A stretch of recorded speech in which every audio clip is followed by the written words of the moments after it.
Finalmente, parece que o presidente Lula começa a entender que toda aquela pantomima, aquela palhaçada que ele fez lá na Malásia, na prática, não vai chegar a lugar nenhum.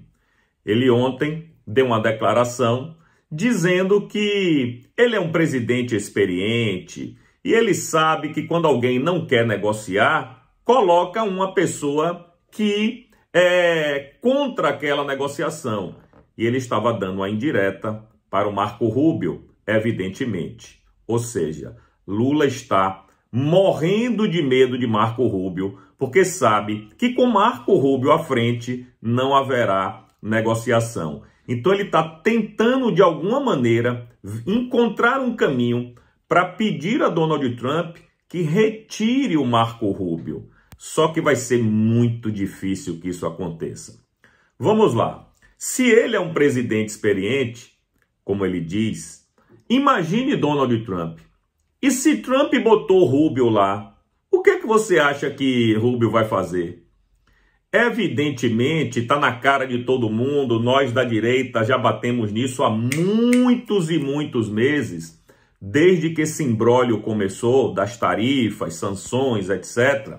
A gente sempre falou, é política, sobretudo, em vez de economia e tarifas e etc e tal. Em números, né?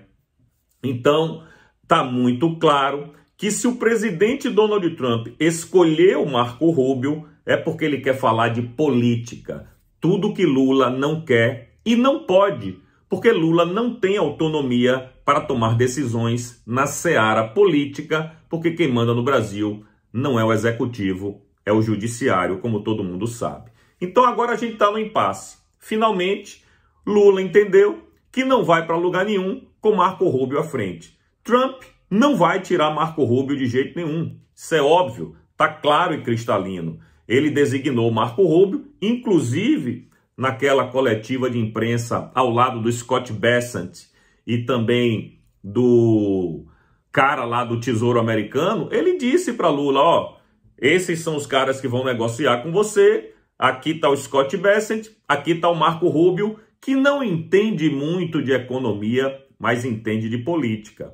O recado foi dado na cara do Lula e finalmente ele entendeu. Agora ele sabe que, de certa maneira, de algum jeito, ele terá que colocar em jogo, na mesa de negociações, não apenas números, não apenas a economia, mas sim tudo aquilo que Donald Trump já havia dito há um tempão. Ele quer, evidentemente, falar da censura que o STF coloca sobre o povo brasileiro e, sobretudo, sobre empresas e cidadãos americanos. Ele vai falar de Bolsonaro, como falou na cara de Lula, e ele vai falar da ditadura da toga que se abateu sobre o Brasil. Bom, pelo menos agora o cachaceiro começa a entender que o caminho é esse aí. E ele vai ter que se acostumar, porque ele próprio disse que, então tá com Marco Rubio aí, né? Marco Rubio não tá muito simpático à nossa causa, Marco Rubio não está com muita vontade de negociar apenas números. Pois é, amigo. Um dia a ficha cai. E a ficha caiu. Apesar da velha mídia estar incensando até hoje que o encontro foi maravilhoso para Lula, que Bolsonaro é coisa do passado, né? O próprio Lula disse que rei morto, rei posto, né? E que o Trump entendeu isso. Lula. Entendeu tanto que continua com Marco Rubio lá à frente das negociações. Se de fato o Donald Trump tivesse entendido isso, Lula, ele teria trocado, ele teria retirado o Marco Rubio e deixado só o homem das finanças, que é o Scott Bessent. E outra, galera, sim, o Scott Bessent é o homem das finanças, mas ele também odeia comunista. E pouca gente fala disso. Mas mesmo que tire o Rubio, que não vai acontecer, o Scott Bessent é osso duro de roer também.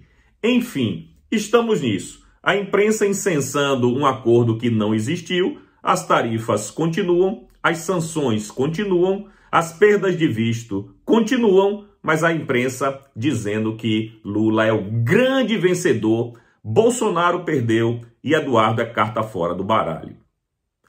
A conferir, beleza?